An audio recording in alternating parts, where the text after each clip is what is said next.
Good afternoon, everyone. Here we are again on Wednesday series. Learn, unlearn, and relearn. That's the theme for Point of View Wednesday series. Welcome to Point of View series. Today is our 30th episode. The Point of View is actually a live online talk show where we invite guests to share their knowledge, experiences, wisdom, or perspective with our audience. The purpose of Point of View series is to enlighten each other and hopefully along the line of getting the light bulb moment so that perhaps we all could act upon for the betterment of ourselves and also others surrounding us. My name is Jacqueline Joannis. I'll be hosting the session, but as usual, I'm not the only host. I have my good friend Sheikh Omar to also host the session.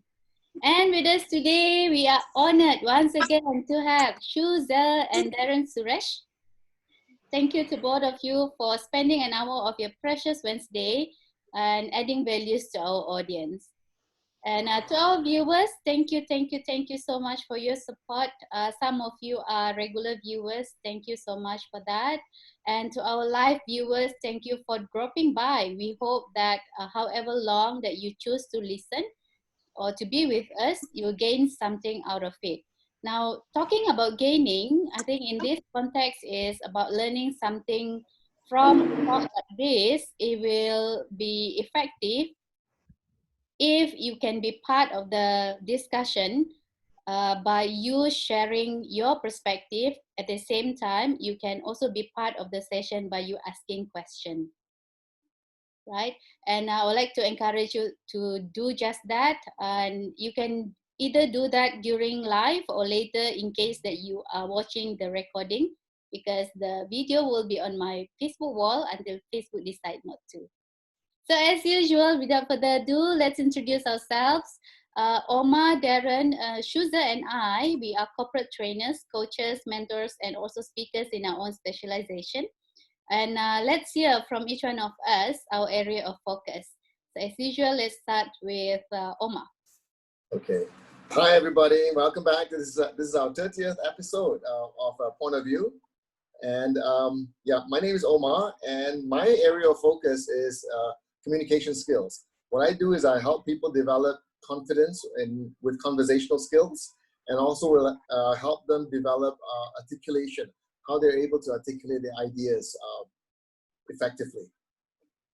Okay, can we move on to Darren, perhaps? You're mute, Darren. Sorry, on mic, yeah. Hi guys, I'm Darren Suresh, founder of Awesome Tribes, and my area of focus is leadership, customer service, communication, team building, gamifications, and I work a lot with the youth these days. So that's my area of expertise, and I hope that today is going to be a fantastic session because we are going to be talking about one of the most iconic men ever. I think we lost you for a while. Probably we can continue with Shuza. Yeah, hi, Suzu here, dialing in from Damansara, and thank you again for inviting me to the session and share our learnings together. I've been with the corporate and consulting at the field of organization development, strategic planning, a lot to do with culture, change, leadership development, succession planning. Yeah, so I left corporate world 3 years ago to pursue my own ambition on top of what I still continue to do in the field that I mentioned just now. Yeah, so nice to be here again. Back to you, Jacqueline. Thanks, Shuza. So as for me, I left my 9 to 5 job and embarked into 7 a.m. to 1 a.m. job since almost 7 years ago, and I founded a company called Professional Advancement Resources and an academy called Asia Image Development Academy. So my area of focus is image consultancy and personal and professional growth and development. 70% of my business comes from corporate training, and the rest is one-on-one coaching and mentoring. All right, so in this 30th episode, we are going to discuss exactly what Darren mentioned earlier about a subject that has been always of an interest in the area of personal and professional growth and development. Life lessons from Jack Ma. Omar, take it on. Yeah, as we know, Jack Ma is one of the most phenomenal entrepreneurs nowadays. In fact, wherever he goes, people seek his advice on entrepreneurship, and his background is really interesting because he started off essentially failing a lot. You know, if you read about Jack Ma, you know for a fact that he failed in many areas. He failed in getting jobs. He failed in applying for universities. And he failed in many businesses, and they used to call him the Mad Jack, you know, for having crazy ideas. But one of the things that he did was that he worked on his English skills. That's one of the main things that he did. He read books, he watched movies, listened to songs. I think he bought some kind of tape recorder or something like that to play again and again, just to work on his English. And it came to the point where he was actually teaching English, right? We've lost Darren already? Okay. So, yeah. So what Jack did was while he was doing his English, there was one time when he went to the US and he stayed with, I think, one of his English teacher networks, you know, English teachers in his network. And over there, he ran into someone associated with the English teacher who was doing some kind of an internet type of business. And that inspired him because when he did some research, he found that there was none in China. Then, so he started an internet-based business or was it news? I think it was. But it failed. It didn't work. But then later on, that led him to create Alibaba. And we all know where Alibaba is today. It's one of the biggest initiatives, e-commerce initiatives in the world. He's also met up with people like Donald Trump. You know, he gets invited to all kinds of talk shows. So today, what we'd like to do is for Darren to share with us some of Jack Ma's golden secrets. He's got so many success secrets. So we're just going to pick some and share it with you guys. Okay, over to you, Darren.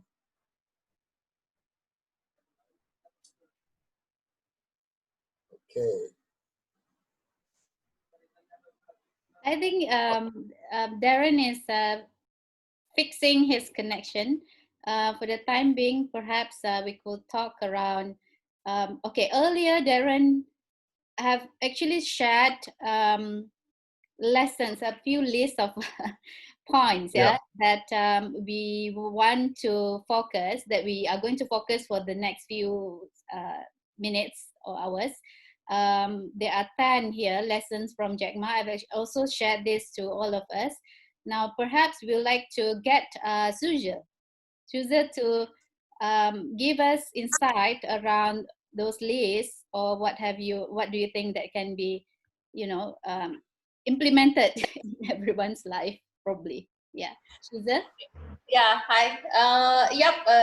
Jacqueline has sent me these 10 lessons that we learn. Actually, all of us, if we follow Jack Ma in his interviews, in his conversations in the global platform, we would have learned some of these lessons from him. So probably I will pick one or two that is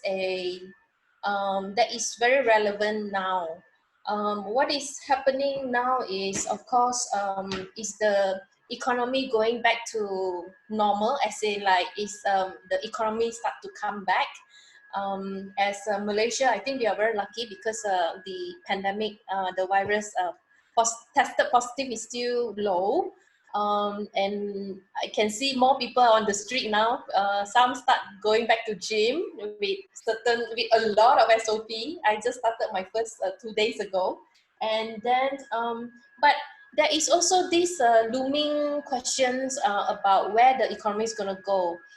Based on historical experience in the recession, the real hit comes usually 6 months or even 12 months later. And that's what we need to watch out for. So in that sense, you know, then the next questions from his learning is, what should we be, you know, how do we continue to stay inspired with our dreams or our ambition? Yeah, I think last week we actually talked about ambition. We can carry on with that conversations. How do we continue to stay on with the ambition? Now, ambition, there are two parts of it. One is, of course, you know, the pleasure, the things that really fuels our soul and we feel happy doing it. But there's no money, okay?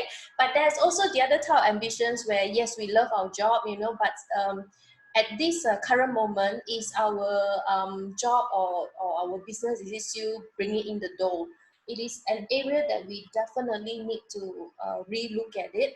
Yeah, and I'm very passionate about this because there are many of us, we definitely love doing what we do. We miss doing what we do. But the key question now is, what will customer pay? One of the concepts that I really like, if you know, you can Google this, it's called Ikigai. You can Google it, yeah, Ikigai. There are actually 4 main elements. Thank you, Oma. I know you're going to put into the chat. Ikigai. So you can Google image, you actually find that model already. And in Ikigai, there are actually 4 key elements. And there are 2 of the elements we rarely talk about. Yeah, the other 2 we always talk about it. The first 2 we always talk about it is go into your area of passion, yeah, or areas that you're very good at, right? And that's true. But if we only look into that 2 and the other 2 parts, if we ignore, then we will actually won't be sustainable. Yeah, the other 2 is what the market need, right? And especially so now, what the market need, right? And what are they willing to pay? Now there are a lot of things the market definitely need, right? But which are the one, because now everybody are conserving their resources, you know, which are the one they are willing to pay, which are the one they are willing to invest, you know. So we need to identify that. We need to have conversations and have discussion with them. So when we talk about looking out for opportunity, like Omar have said, Jack Ma, he started off with his personal ambition to improve his English. Yeah, he learned from tapes. He even become a tour guide. Yeah, to the foreigner who actually came to China. He actually volunteered to become a tour guide and have conversations with them. And a lot of the foreigner who went to China at that period of time, a lot of them were businessmen, were merchants, right? And then when he was invited to US for traveling with a few friends, and he was being shown to this thing called internet, which he already have heard about it from the businessman. So when he asked the American's friend to show him in the internet, and they realized that there are a lot of other countries, they can Google any country, most of the Europe countries, and there are information. But when he Googled China, there was no information. So that drove him to set up his first internet, which was crappy, right? But eventually it actually spurred on from there. Right, so what he did was he actually started from needs. What is the country needs? He has so much input from the foreigner, you know, how they do trades, and when internet come in, how they started to, you know, communicate through internet. Yeah, that time e-commerce has not started yet, but they start to communicate, and he began to saw, hey, these are opportunity, and China is so big. We should bring our products out from China too. Okay, so he saw opportunity by actually looking at beyond what is in China. He looked at outside first, then he thought, hey, I can do this too, you know, for China. Yeah, so same thing coming back to our profession or business, you know. Yes, we have our passion, we have our area of liking, but what we need to quickly do now is looking outside. What does the customer want? Then come back to where are the opportunity. Yeah, hi Darren, thanks for coming back again. Back, Darren. Before we move back to Darren, I just want to highlight another point that Jack holds on to, and it's about, he says to always keep learning, you know, to always keep learning. So this was what drove him, because he was always hungry to learn. He learned English, he learned about business, he learned about the internet and stuff like that. And I just want to, you know, pay tribute to a lot of Malaysians, people that we know in our network, who despite their MCO, have not resigned themselves to staying at home and saying, oh gosh, what am I going to do now? I think a lot of us have been learning stuff. You know, we've been learning how to get online. We've been learning how to use technology, learning how to be better presenters, talk show hosts, things like that. So it's really a tribute to a lot of Malaysians out there. I see people who are in corporate or who have regular jobs, who are relearning or learning how to do business. And they're doing business right now, you know, and there's no issue about, hey, let me learn how to cook and make YouTube videos and things like that. So it's pretty awesome that people have this mode, and this is what's gonna carry you know, a country like us forward. The desire to continue learning, and sure enough, this you know, today's the Wednesday series is all about learning, unlearning, and relearning. Yeah. So, okay, Darren, now that you're back, over to you. Thank you, Omar. Thank you, Sincere. Nice to see all of you again. My apologies on the internet because I'm in the office, so a little bit of a challenge on the internet here. So if we go back to the list which I shared with you, there are 10 things mentioned there. So I think that the lessons or life lessons from Jack Ma speak very in volume of the 10 things. So maybe we could go through the list one by one, then maybe share personal experiences that may relate back to the lessons. Yeah, so if you look at lesson number 1, learn to embrace rejection, right? We live in a world where I think we get more no's than yes, right? I think whatever that you do in life, there's going to be lots of rejection. Well, either it's rejection in the personal front, right? If you go down to the years when we were teenagers, right? We guys, right? Ladies, listen to this. We guys get rejected from ladies all the time, right? Because ladies you just wait for the guys to approach you. We have to do the approaching, so we get rejected. So myself and Omar, we had to put our heads on a chopping block every time we approach a girl. So we learn about rejection at a very young age. Yeah. By the way, of course, waiting is also painful, you know. Tell me about it. Waiting is also painful. Yes. Yeah, so and there's also a form of rejection, you know. Well, keep on waiting and waiting, but nothing happened. That's also a form of rejection. But then the power is still in your hands to say yes and no. It's not in our hands, right? So that's the challenge there. So we learned that at a young age, and then we move on to either our education or our career path, whether you go into sales, whether you go into other things in the corporate world, you learn to deal with rejection. Now, rejection or failure, you want to call it failure along the way, I think it's okay to be rejected. I think it's okay to once in a while fail, because I feel that the biggest lessons come from failing. The biggest lessons come from being rejected. You can take it 2 ways. Number one, you can either take it personally and you say that it's me against the world, or you could just learn from the rejections and failures and improve what you need to improve about yourself personally and move on to the next level. There's no guarantee to failing. People fail. I mean, even if you're 65 years old and you go into a business venture, there's a high chance that you could fail at that age. So it doesn't guarantee you anything. Embrace rejection means to say, I think for me, is to learn from the experience of being rejected and also failing. What about you guys? Have you guys failed in your life? I think for me, when I saw the first one, learn to embrace a rejection, that's the most powerful molder. I mean, it's like a mold, you know, like mold me emotionally. If I were to put myself in a situation where everything is, you know, it's good, I don't think that's the place where I can grow. Okay, what I'm trying to say here is that I'm reflecting back all the proposal that I've sent and got rejected. Yeah, business proposal. Okay, I have to be careful on that. Business proposal and got rejected, and I have a lot, like countless of those, right? And those make me feel that those are the things that made me to have this self conversation, those narrative in my head, like, hey, there are two things. There are two conversations that I usually have, like, am I that bad? Or the other one is like, oh, okay, learn from it. This is an opportunity for you to see your gap and improve from that.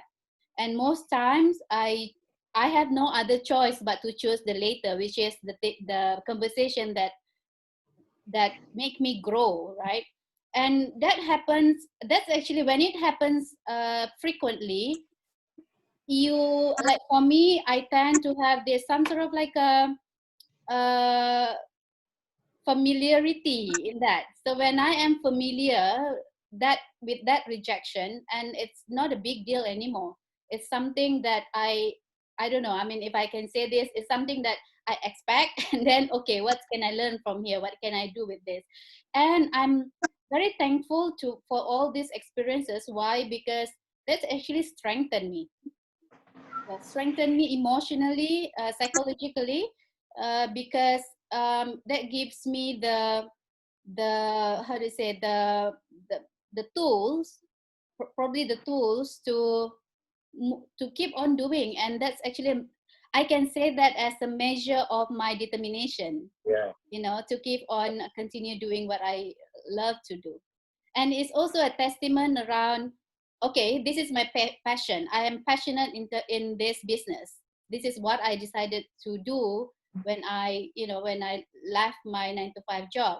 And now this is the arena of it. Am I really doing the thinking that I've been doing, like, hey, I can do this? So when I am facing the rejection, that's where the arena where it's like a testament that I am actually the person that I think that I am. Yeah. I just want to say, you know what's worse than being rejected by someone or something? You know what's worse than that?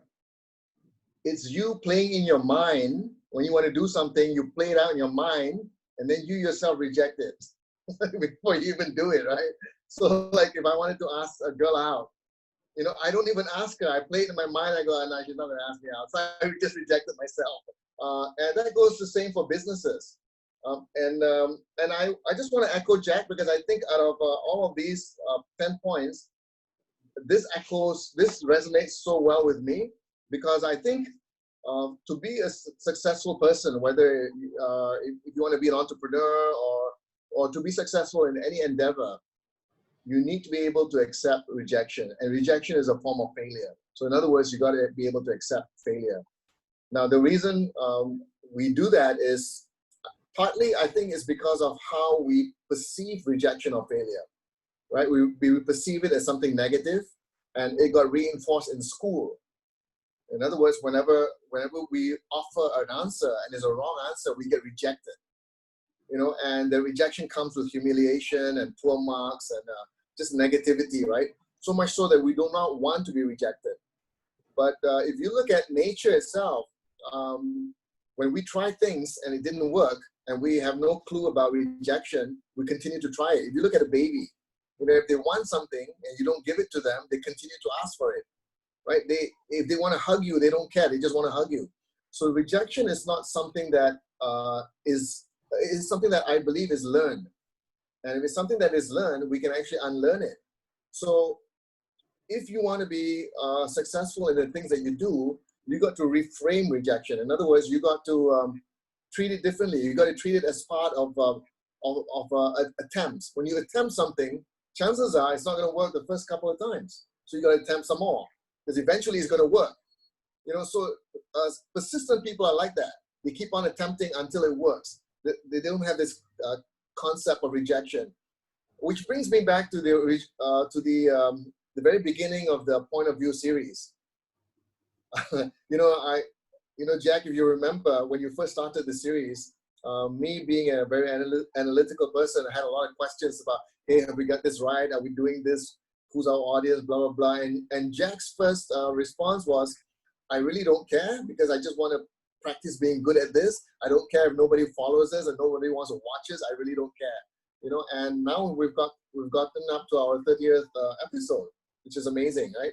So rejection is just a part of an attempt, of your attempts to reach somewhere. And if you can if you're able to consider that as part of the process rather than something negative, I think it'll take you very far. Yeah, I think before we go to Shuza on this, I would like to echo on Omar's example just now to myself, what happened to me. Some of you know that English is not, it's newly learned for me, probably like, I don't know, 15 years, 18 years now. But before this, I know nothing about a word about English, right? Let alone to say something or to explain something in English. So when I read about embracing rejection, it's really around, it's not the no, but it's the expression or how people perceive you when you are in an attempt to achieve something. Those perception might be in the form of humiliation or in the form of degrading you. And those, okay, they won't be saying that, but those are the translation that you have, that you consume, and that Yep. will affect Stop it. how you think about yourself. So the action, when you have this thinking about yourself, then the next action followed, right? So either you want to stop or you keep on doing. But for me, I was very, I think it's, I don't know, I mean, it maybe how I grow up, I couldn't be bothered anyone else or whatever people say about me. When I say the wrong thing, when I can you imagine if it's someone that learning new language, it's totally, they ask, well, I mean, for me at least, I was so terrible, right? They can't even say any proper sentence. And people will give you that look like, where are you from? Are you all right? Are you okay? Like trying to overcome those negative feeling at the same time, right? Shiza? Yeah, Jacqueline is someone that I've met her, I can't remember, more than 10 years Yeah, 10 ago, years ago. definitely, Yeah, right? More than 10 yeah. years ago, when she was working in MNC as a training, inside the training, as a training manager there. And then we lost touch until the Valentine's Day this year. Yeah. And to see how you have grown, from the corporate world, and you came from Sabah, to KL and build a life here, and then step out from the corporate world and to build a brand for yourself. And today you are a president of the Malaysia Image Consultants Association. I think that is a great achievement, that really showcase how you continue to step forward. And even like during this MCO coming up with this the live Zoom sessions, and this is not the only one, you have a few every week. Yeah, that actually speaks of great courage of stepping out and just do it, and for me, when I started to venture into business, e-commerce business, I had a lot of fear. And one of the things is like, whoa, how do I relate my, this brand name of Suza, the corporate warrior, to a e-commerce business? And it took a lot of me to make that transition. And I still remember being with people who actually did the transition. I remember there's a guy who used to be a MD of a global shipping company. He's a global MD, a global CEO. And he said this when we had conversation. He said, Susan, at the end of the day, when you want to go for your travel or when you want to pay the best medical bills for your parents, who's going to pay for the bill? Is your business going to pay for the bill, or the people who gave comment, And then one of the few things that I've learned from entrepreneur, when I was in the corporate world, when I look at the business people, I'm like, y'all didn't make it to the corporate world lah, so that's why y'all become businessmen lah. But I can tell you, after these 3 years, on my own and mingle with the people in business, and I realized that, my God, their courage, their continuous learning, their continuous moving forward, that is really a true what do you call it, school of hard knocks. You know, these are the real people who really learn. And I began to realize that in corporate world, I still remember I was in conversations with this lady. She was in oil and gas, and eventually she also came out and ran her own business. And when she was in oil and gas, she was actually at the regional position. And she says, "Hey, Suzu, we had it so good when we were in corporate world." I said, "Yeah." Then she said, "You know, last time we were global position, we thought like so high and so mighty, right? We had a good life." At the end of the day, you know, whatever be that we face, we still have our salary at the end of the month, right? But in businesses, you know, any situation you face, you just have to look for solutions, look for solutions. Yes, you might fail and a lot fail, you know, but it is not the failing. It is that one more picking up, you know, one more step, Yeah. you know, and yes, the falling down is painful, really painful, right? You know, like this one, the other, and everything else, right? Yeah, and I began to, you know, start taking step, and as I was like facing more and more rejection, and I realized that the rejection is not as painful as it is. Of course, the first step was painful like hell. Okay, yeah, but after that it became easier. Then after a while, you realize that it is the same pattern, and after a while, you realize that actually it is. They are in a different stage of their learning stage. You know, they are different stage of life, and rejection depends, you know, with people who have gone through many rejections before, who have built empires, they tend to be more understanding, you know, and even if they say no, they say it in a more objective manner, yeah, rather than emotional blackmail or intimidating format. Yeah, and I remember one of my mentor and taught us this. He said, yes, rejection is part of growing up, yeah, and without that, we will never break through, right? So the pain is actually pain of breaking through. So instead of thinking about how do we accept, embrace rejection, um, the other way, the 180-degree way of thinking about rejection is opportunity for feedbacks.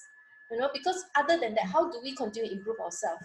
Right? So Yeah. opportunity, this is where we have opportunity that people gave us feedbacks, and we look at what needs to change. Some of the rejection, there's nothing that we need to change. We also need to see who are the one who gave us the feedbacks. Okay, yeah, but some of the rejection are actually areas for us to become better.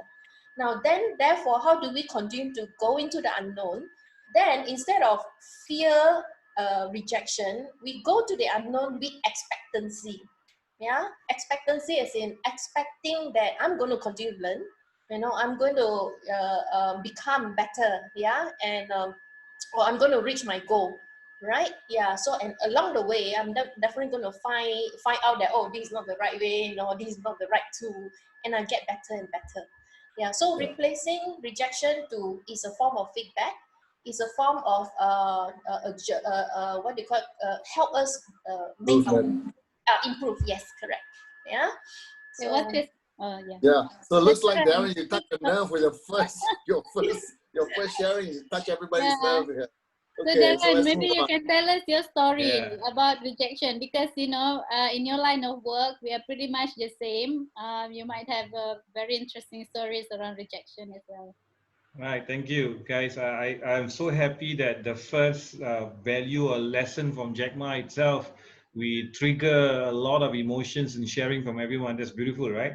So if we go back to Jack Ma's story first, he said that when his story of rejection talks about when he was in his very young age, he got rejected quite embarrassingly. Like example, I think the famous story was the KFC story where KFC just opened in China, and then they had 24 positions, and 24 positions open. He was one of the 24 people that went for the interview, and they hired all 23 people except him.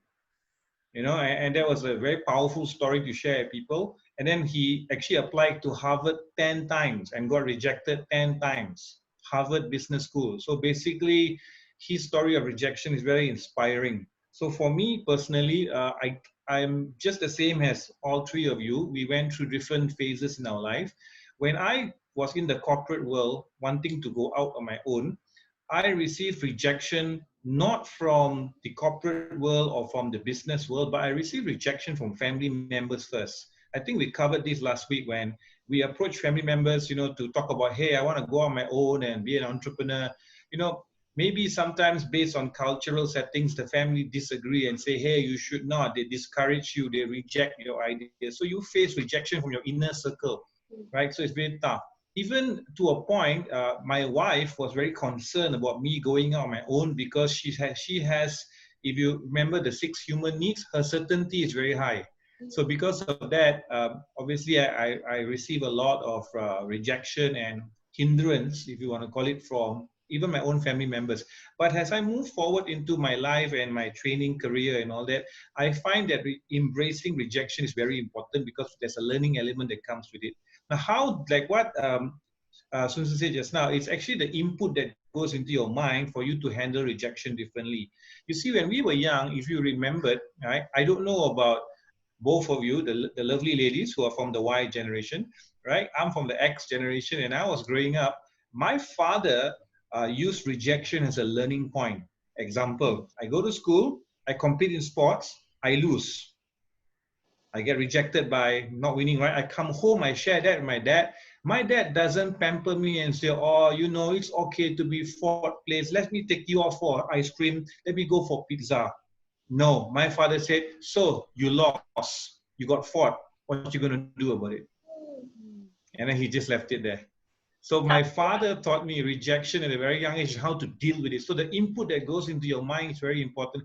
I noticed that we are giving the new generation the wrong input to handle rejection. We actually have trophies for 20th place. You know, my son went and ran the cross country, which is Marintas Desa event. He came back with a medal. I thought, wow, you got number 1, 2, 3. No lah, Papa, I got number 21. You got a medal for being number 21. Wow. What are we giving our children? What input are we putting into our kids' mind? So when they do go into the corporate world and get rejected in real life, they're not prepared because in the schooling time, the input that goes into the mind is the wrong input. So they are not able to embrace rejection the way we do it. You know, we fall down, we get up, we brush off our knee, we try again. But the new generation, they look at rejection as a no-no, cannot, must go to the best schools, must go to the best university, come out, must work for the top 5 companies, or else I'm a failure in life. No, like what Jack Ma said, right? When you are young, don't work for a good company, work for a good boss. Learn from the good boss. So then you see the input that goes into your mind is different. How often do we get graduates coming out and say, hey, the first job, don't care lah, I work ABC company, make ketchup factory, so it's okay lah. No, they come out, they want to work for KPMG, they want to work for IBM, they want to work for Shell, they want to go to Petronas, or else it's like a... Oops.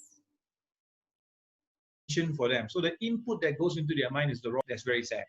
Yeah, so if we go to point 2, I like to combine point 2 and point 3 so we can go through this list faster. Never stop dreaming and ignore the haters. I think when you dream, you're going to get people that hate you, right? So that 2 points can go together. So when I said last week, when you want to, if you want to dream, dream big, right? So yes, we cannot stop dreaming, but whatever is your ambition, whatever you want to do in your personal life, in your career life, we must have dreams because dreams equals to plans. Plans equals to execution, execution equals to results. But it all came from a dream, right? Jack Ma's dream was to go into e-commerce, is to go into this world and create a platform for himself and his business partners. And now Jack Ma is the richest man in China, and who doesn't know Alibaba? You see, he has created an iconic symbol that can only be done not overnight, but I'm sure through maybe thousands of rejection along the way, and still holding true to that dream. So I'm going to leave it here to you for you guys to discuss. So never stop dreaming and ignore the haters. Your point of view, please. Shuza? Yeah, the dream is the most powerful thing which is very rarely talked about. The reason being, you know, especially, I mean, I will share from your experience. One of the biggest gap that I see in the corporate MNC is this. A lot of the conversation focus on the dream of the company. Yeah, the vision of the company, the purpose of the company. So we had it in town hall, you know, and some of the town hall, I come from companies, we spend millions in town halls. Okay? Yeah, so I won't tell you which company is that I got chopped, you know. Yeah, and imagine conversations with staff and we spend millions of dollars. And of course you have this big show, you know, about like the vision of the company, the dream of the company. Now all these things are good. The only mistake, or I would say the only missing link is this. No matter what we do, it must link back to an individual level's dream. Okay, even a husband and a wife get married, two person want to get together, a boyfriend and girlfriend want to get together. You know, yes, the guy have his own dream, the woman also has their own dream, you know, and it must match, right? This vision must match. Then only they decide to go on together, isn't it? Right? So one of the key things that we would need to do more, I mean, it could be in corporate world or it could be in any other partnership or associations, yeah, even business getting together and do business together. It is this understanding of each other's dream. You know, ultimately, what is the purpose for you and me? Yeah, and even especially in this new normal now, there are going to be more collaboration at a shorter term, yeah, project basis collaboration. Yeah, it is something that is good to actually ask each other, like, what's in it for you at the end of the day? You know, yeah, by coming into this deal together, what's in it for you? Yes, money is one part of it, but ultimately, what do you, how is it going to help you in your, you know, your vision, your dream, that longer dream? And that also come back to, we need to be really identify very clear with what is our dream. Yeah, in this pursuit of either career or businesses. Yeah, and there are a lot of people also start thinking about going into business. Yes, when you are starting out, when we are starting out, probably money or income is a driving factor, right? But for a longer term sustainability, I always start off with these questions: where would you want to see yourself 10 years from now? Okay, not as a position or the business size that you want to grow towards, but as a whole person. Yeah, as a husband, as a wife, as a human, as a person, as a daughter, as a son. Yeah, as someone that you can look at the future you and say, that's who I want to be. Okay, yeah, then only come back to the next 3 years, what you need to do, then only selecting what's my next steps going to be.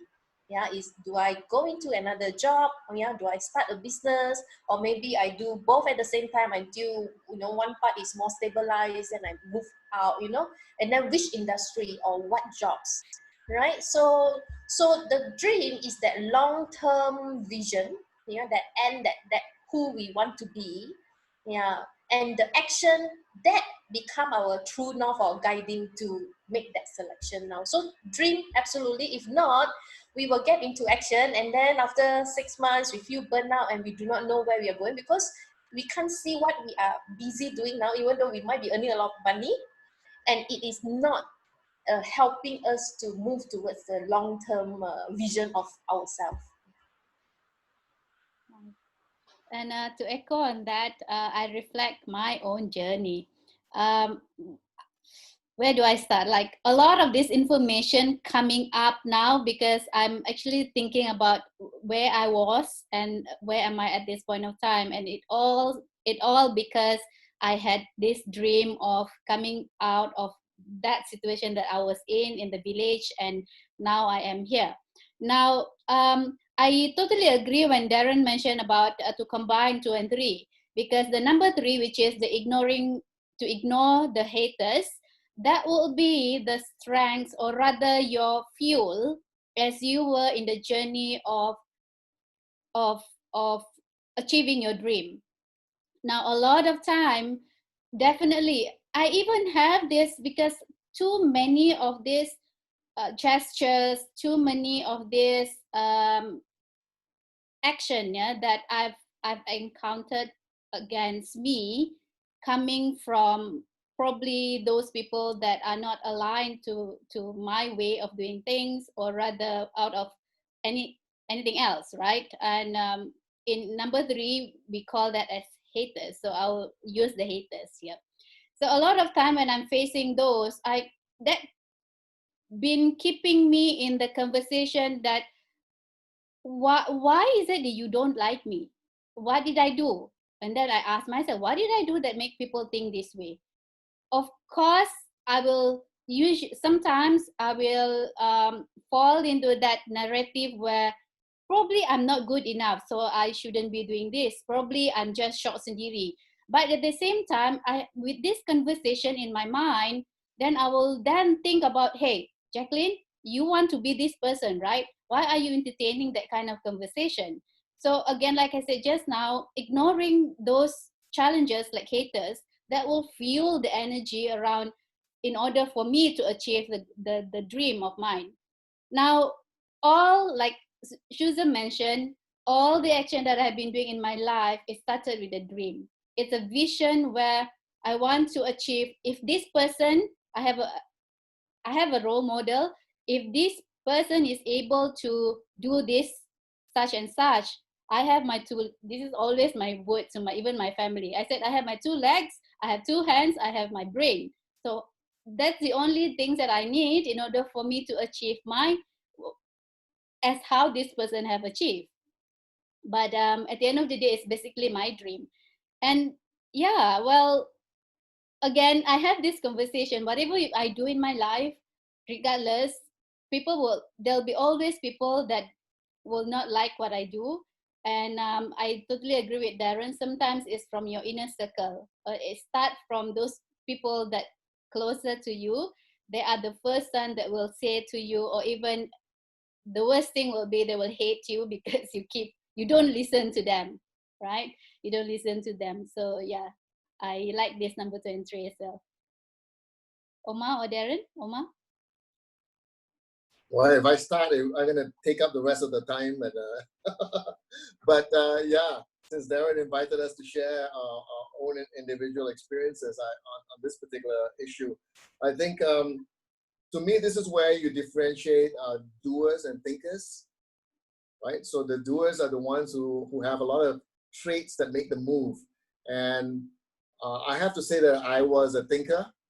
I'm transitioning a lot now to being a doer, but I come from a technical background. And the people I mix around with are all technical guys. So I had a lot of engineering friends and things like that. And I just want to share a few instances where we had dreams. They were not really glorious big dreams, but dreams nevertheless.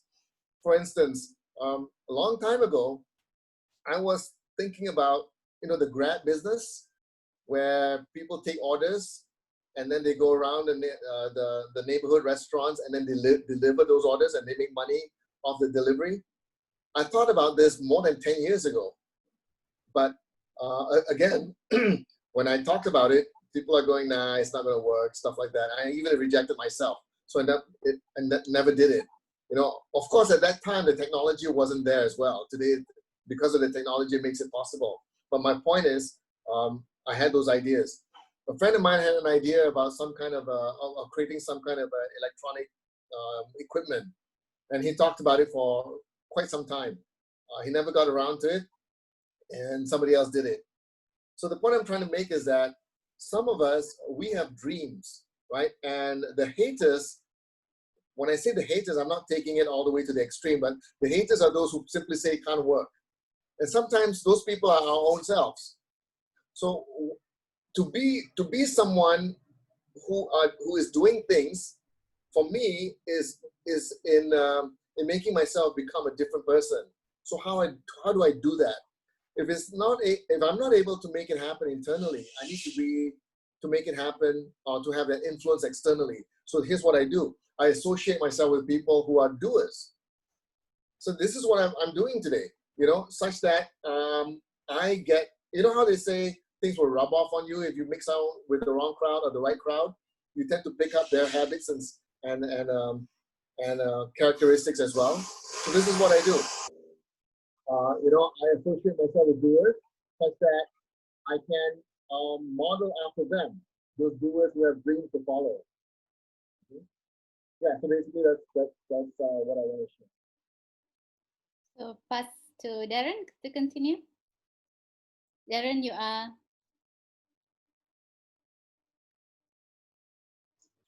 Sorry, I keep forgetting that I mute myself. Yes, I agree with all of your comments and sharing about the point 2 and point 3. Before I go to point 4 and point 5, I just want to bring up a current trending story on the internet. You guys heard of the YouTuber named Parvati? She has her own cook show with her husband, and she created the sensation by having more than 652,000 followers on YouTube. And she's now full-time on as a YouTuber, and she's getting paid by YouTube. I think her last drawn salary last month was, I think, about US 8,000 or something like that a month. So that's not bad. And everyone was praising her for her big dream, right, of trying to achieve the impossible of becoming a YouTuber, well, almost the impossible. And suddenly, when she's successful, you can hear all the haters. Because I think recently, a day ago or 2 days ago, she was invited to do a photo shoot, right? And she looked very nice in the photo shoot, very lovely. And suddenly you see a lot of haters. Oh, no more humble lah. No more the girl who has this, So they start having these haters coming out. And unfortunately, the haters are people from her own culture and race, which is very sad because if you have heard about the story of the pail of crabs, right? Whenever a crab goes up the pail to escape from the pail, the rest of the crab will try their very best to bring that crab back into the pail. So this is a very good example of dreaming and then having haters. People will support you when you have ambitions, but when you achieve your ambitions and dream, suddenly you will have a group of people trying to bring you down, right? This is normal. Whether it's a very big thing like becoming a YouTuber and earning thousands of dollars, or a small thing like opening a nasi lemak stall next door. So end of the day, you're going to have haters whether you do something small or big anyway. So you might as well just live with it. Yep. So if we go to point 4 and 5, I think we combine that because it makes sense. Stay inspired and don't lose focus. I think it pretty much is a combination of one value. So I think in order for us to stay inspired, like what just now we mentioned, or Sun Tzu mentioned, you need to have a goal in hand. You need to have the end in mind, in hand. You start with having the end in mind, the end in hand, right? So knowing that you have this goal, this clarity, this purpose that you're going towards, and you got to stay inspired. How you stay inspired is totally an individual thing. Some people get inspired by having family time. Some people get inspired by having channels of friends who inspire them, or motivation, or whatever, Right? So end of the day, you choose what is your inspiration, and so that you don't lose focus on the end goal. What do you want to achieve in life? Where do you see yourself? Like what Sun Tzu mentioned, where do you want to see yourself when you're 65, you're 70? Is that the person you want to end up being? So you got to find ways to be inspired. So I think let's hear from all three of you on how do you stay inspired, and how do you don't lose focus on what you want to do. Probably I will go first, and thank you for bringing up that example. It's a couple that I bumped into it when someone was sharing about them. They start from a very humble beginning. They didn't start off with like, well, one day I'm going to be world famous or whatever. They start with since they are already cooking, start with a very man-shift way of videotaping and sharing their videos of how they cook and all those things, right? And yeah, yesterday I read the news about someone actually invited her and modeled her. She's beautiful, very, very beautiful, And one of the things that I learned from my early year days when I started my e-commerce business is this. Like what you say, your first line of hatred usually come from people closest to you, right? Unfortunately. And I still remember in the earlier days, I always ask these questions like, I don't want my friends to hate me, for doing what I do. And then someone point out this to me. He says, come on, if you are, if you open a, say, cafe, okay? And if your friends who do not want to come by your cafe, right? And bad mouthing about you, starting off your cafe. What type of a friend is that? Okay, so this is where the true test of friendship come in, right? Now, the second thing is we do not expect our friends to come and dine and eat in our cafe all the time and do not dine in other places, correct? Yeah, so a friend, a real friend will know that. Okay, they could support you morally. It not necessarily mean that they will have to eat in your cafe, right? Yeah, so that's the reality. Now that also come to one more reality, which I learned in the very early stage of my, business life was this. When we start to move away from our old life to our new life, we fortunately, unfortunately, we will just have to cut off toxic people, even though some of them might be our best of friends last time. Okay, and I have one friend that I have to do that. It really, she was my closest friend actually, in my 20s and my early 30s. And but it was so painful, and when I learned that lesson, I realized that I'll just have to not like entirely cut her off, but I don't call her. If she call me, if I have time, if I emotionally ready, then I will go out and have a coffee with her or have a meal with her. But if I'm in that stage of emotionally not ready, I won't. Right? Yeah. So, and that helps a lot. And at the same time, when we move into our new life, because like how do we stay inspired? Yes, our dream and all those things. And one more anchor, like what Omar has said, we begin to form new friendship. Yeah, people who are in the same path, might not be the same cafe that we're going to open, but they are also in the same ambition. Yeah, same journey of going into new areas and supporting each other. Yeah, so the good news is we are made to, yes, we must have a purpose, a vision, but we are also made not to be alone.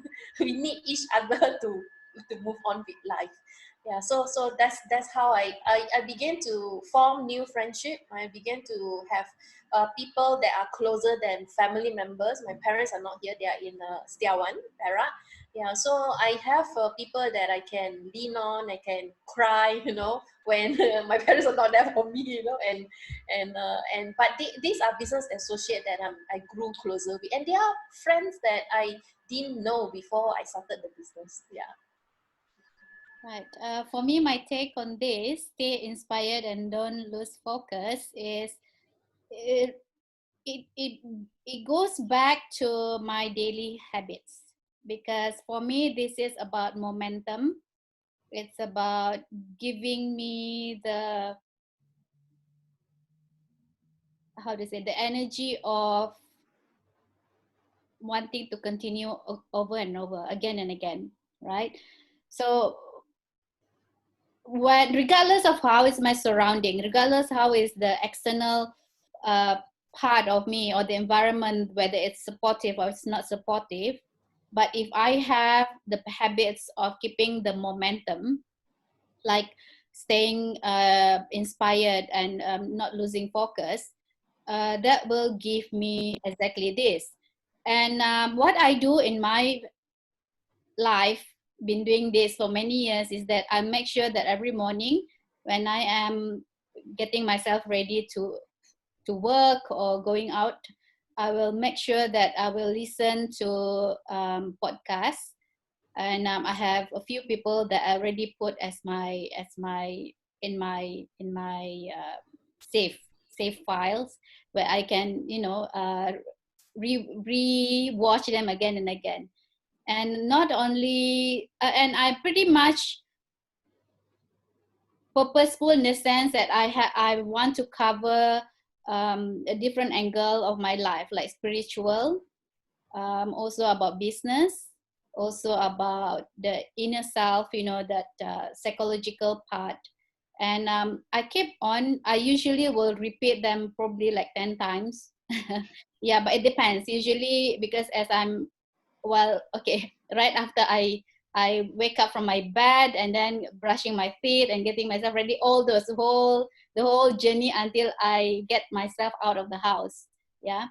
And but during this MCO, because at home, so that happens like many times in a day, like not only in the morning, but I make sure that when I'm cooking, for example, something that I'm doing, I have to perform on some action, but I need to listen to something, right? My thinking was, might as well, since I'm already doing stuff, and might as well I'm listening to something that is useful for me. So that's what I do. And other than that, I echo Omar. I'm very purposeful in the sense that who are my friends are, meaning who are the circle of influence that I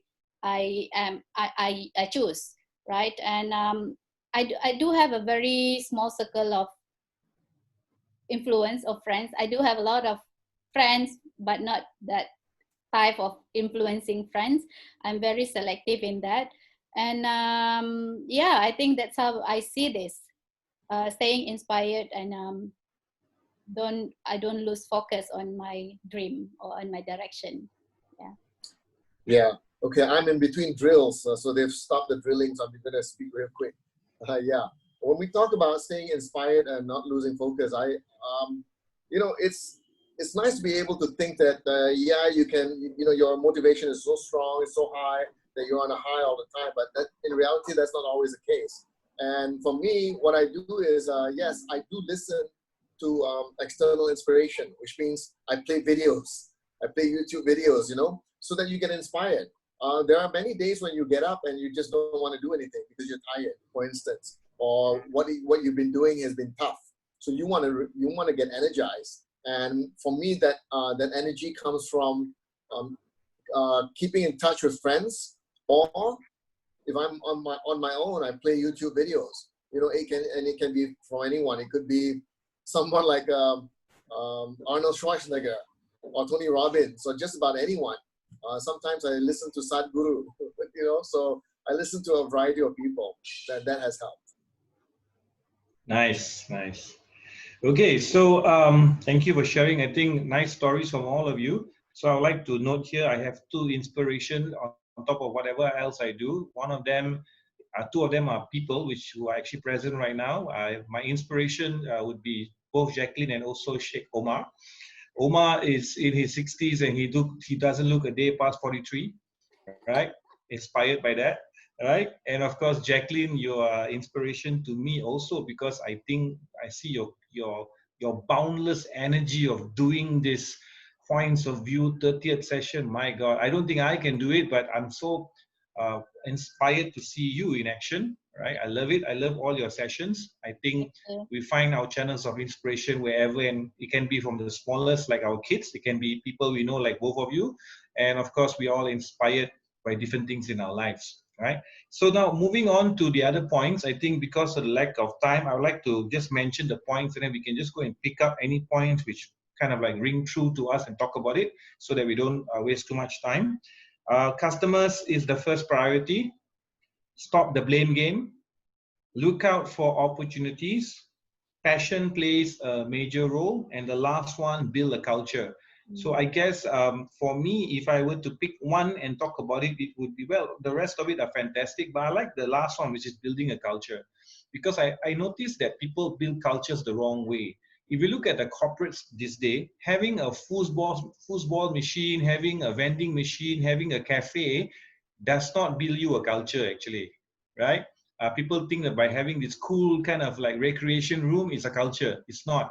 Culture is actually the people, the leaders coming together and fostering a positive mindset so that they can have productivity come in at every level. But it takes time to build culture. And I feel that the culture thing is something we can touch on in Malaysia a lot, because we can see a lot of corporates and organizations out there don't have the right culture. I give you an example. I was training the government a few years ago, and what happened was they wanted to learn creative thinking and decision making. Wow, fantastic. So I went on, I put on my creative hat and I trained them. And what happened was immediately after the training, they went back into their culture of not being so creative. So when 3 months later, when I did a post evaluation with them, I asked them, so have you applied all the creative tools? They said, no lah, Darren, cannot. I said, why cannot? Oh, we cannot make our own decision. We can't be too creative. If we be too creative, our bosses don't like it. So for me, it's like, what? Seriously? So once again, building a culture and expecting them to leverage from that culture to great levels of productivity takes seriousness into it. So I feel that for me, building a culture rings out true to me. If you look at Jack Ma, he always talks about the culture in Alibaba, talks about how he fosters positive culture and he encourages people to speak up and to be accounted for.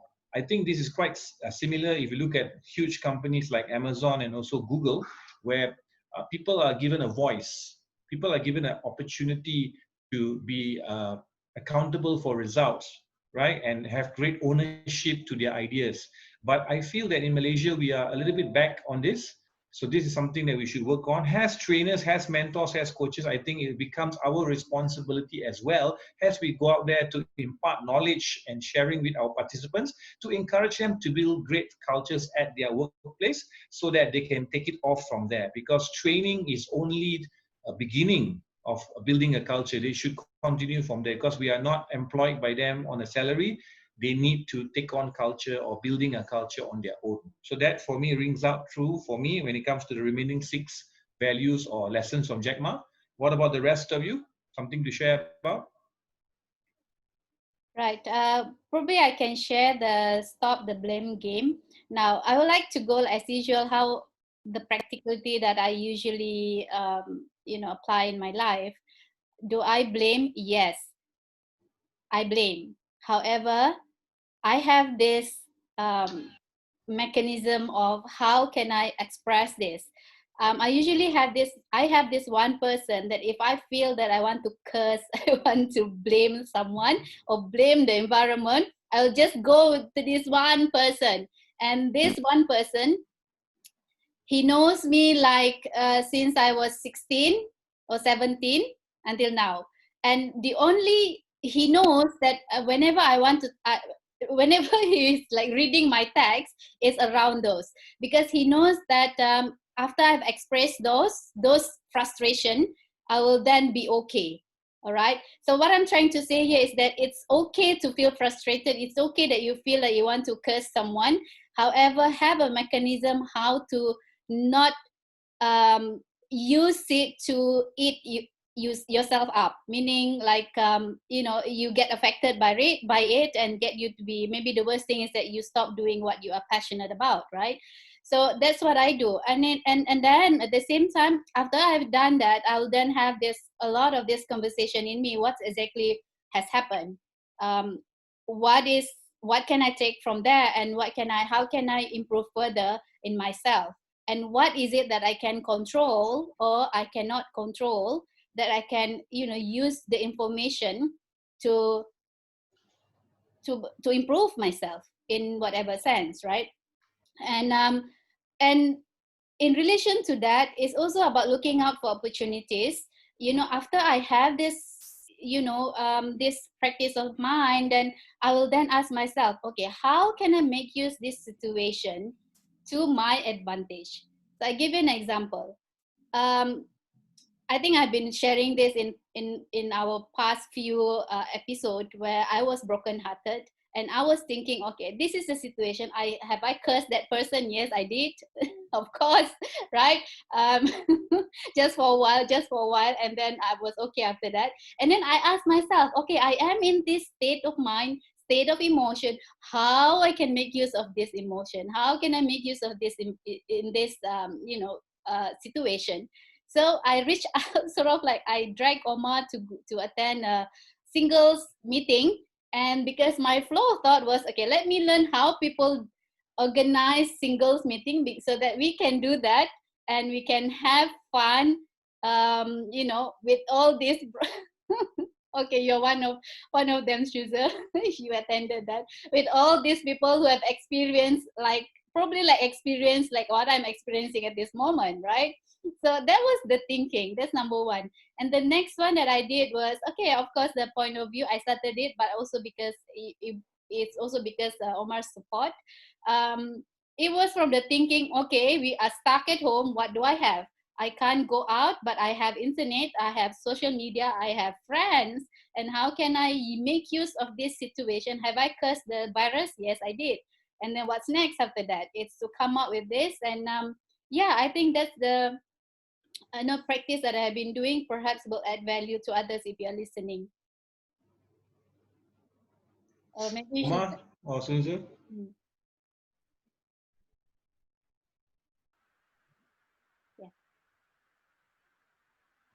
By the way, correction on the single meeting, I was conned into it. Yeah. It was a case of, it was on a Valentine's Day. Yeah, what about that? And then got nothing to do, and I was doing my work, and then Omar texted me. I think it was about 12 or 10 in the morning. are you doing anything tonight? You know, let's hang out. I say, oh yeah, sure, you know. And then she said, okay, meet me there. So I went, then it was a group of friends. And I said, oh, this is nice, you know, without any expectation. Then one girl came to me, are you a singer? I said, what has it got to do with this party? Then she said, this is for single only party. Then it turned out to be a single only party. It was great fun because people just mingle, you know, and without any expectation and just making new friends and things like that. Yeah, so that was a light moment for me, yeah, away from all the works and all the seriousness of life. Yeah, so coming back to the last few points, the area that I want to touch on, probably I'll pick the passion plays a major role, and also building a culture combined. Now, what does it mean? I agree with Darren totally. I came from organizations that we spend a lot of money in engagement, yeah, from officers to freebies, a lot of freebies, and good quality cafe pastry type of freebies on a monthly basis.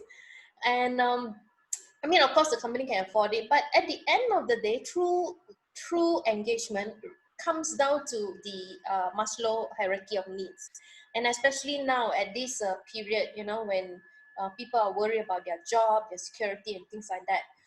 And I remember during the last recession, I was working with in a global consulting firm, and we did a lot of career transition. Yeah, a lot of when company letting go of people, they invite us to prepare their staff. Now, there are two parts that we prepare for transition. One is, of course, the one who have been affected, right? So what we do is that we have like programs to help them with their to reevaluate. You know, some of them is like, yes, they want to look for another job, but some of them are already at a certain age of maturity that they are looking for into businesses or even retirement. So we help them to plan from resume to even business planning, you know, and to even become a retire, but make sure that their finance are able to be able to do that. And actually, one of my clients become a very famous coach, yeah, and y'all would know her actually. I cannot name her name here. And now coming back to yeah, so the second part of the career transition is this: there are always people who are left behind. What type of conversations are we going to have with them, right? Today, some based on some of the posts that I've seen from my colleagues, my friends, yeah, my ex-colleagues, my friends, yeah, a lot of them, they miss work, yeah, they miss human. So when they start going back to work, they feel like, whoa, I'm finally home. And a lot of them are they feel happy to go back to work. I mean, not all. Some prefer to work at home, but there are some who also prefer to go to work because they can see their colleagues, right? And some of them, yeah, even during MCO, their bosses or colleagues bought things for them. Yeah, little gifts, could be nasi lemak, you know, surprise them in the morning and things like that. No, these are really nice and small touches like this, and it is not expensive, right? Small touches like this help each other know that someone thought of me, right? And someone go to the extra mile this morning to buy a nasi lemak for me, for example.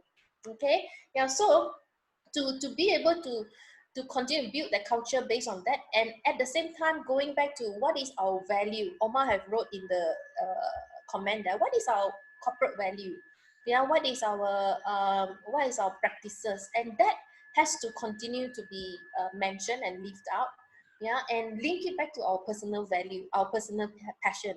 Now, if your corporate value on the wall, it is not practiced and it is against you, then you really want to re-look already. Is this a culture you want to be in? Okay, or can you be the one who change and influence the culture? Now, some of us in a position that we can, not necessarily your title, but you probably is a influencer in your company, right? Then be the change, bring that culture in. Like when we talk about passion, now there is always this misquoted line. Work on your have passion, or what do you call it, go into the area that you have passion with, right? Or have passion in the things that you do the things you are passionate, have passion in the things you do. So which is the one? Okay, that's a very different thing. Have passion or do the things that we are passionate in. Yeah, we'll come back to this ikigai. Yes, we are passionate in, probably are also good in, but might not be what the word needs now, might not be what the world are willing to pay now. Okay, now on the other hand, of course, there are certain things that we probably are really good at, but we might not be passionate, or it could be some things that we haven't even tried yet, but that is where the world needs, right? And when we step into it, when we try it out, then we realize that, hey, I can actually do this. I got transferable skills, or I got friends, I got company. And I remember one of a mid-size, quite a large size training company, during the MCO, what they did immediately is they actually went into PPE distribution, and they are quite successful. You know, it is beyond just your mask. It was also the electronic temperature scanning and things like that. They actually move into it very, very early. And when they do that, because they are already been in the market for about 15 years, so their clientele is that transferable, right? So they are able to tell their client that, okay, we are providing this now. So a lot of requests, you know, that they are able to provide for the company, for their clients, while the clients are not asking for training, but they're actually asking for PPE stuff, right? Yeah, so yeah, passion, yes, go into our area of passion, but also remember, sometimes what we are looking for, it is something else that we found, and then we start to have passion in it. Okay? Yeah. Okay. So maybe Yeah, Omar, well, would like to yeah. summarize so that you know, your last word, and then I can introduce our next session. Right. Well, we're really way over time right now. Yeah. So I just want to close by saying that there's a lot of values that Jack Ma and a lot of our successful entrepreneurs share. So I encourage you guys to just look at all these values, you know, and pick and choose the ones that resonate with you. Now, for some of you, you're not ready for all of them. You know, so take it piecemeal. Take one, take two, and practice it out. And my closing statement before I pass it on to Jack is about rejection again. You know, where Darren was saying men get rejected by women. So see, this is what I mean. It was a sincere invitation to Shuzu. You know, I don't invite people for Valentine's Day, but I invited her. It's a singles party. I invited her, and she says I con her into it. See, this is what I mean. So how am I going to invite the next person? It's a major rejection. But we had a really good kidding, yeah. We had a lot of fun. Yeah, and then I'm thankful for that, Omar, because I got reunite with Suze after many years, 10 years, right? Yeah. Okay, Darren, quick summary from you.